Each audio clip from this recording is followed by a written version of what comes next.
তেল গরম হয়ে গেছে, এখন বেগুনগুলো ভেজে নিব। দুইবারে ভাজতে হবে, একবারে হবে না, অনেকগুলো বেগুন।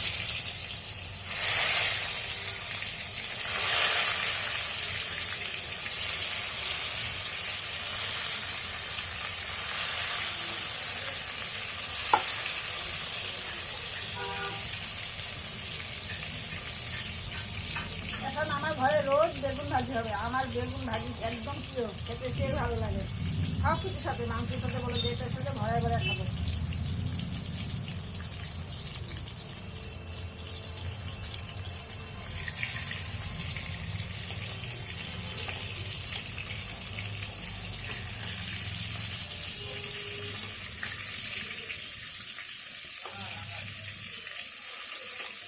ঠান্ডার দিকে তেলটাও বেশি লাগে এই বেগুন ভাজি খাওয়ার জন্য।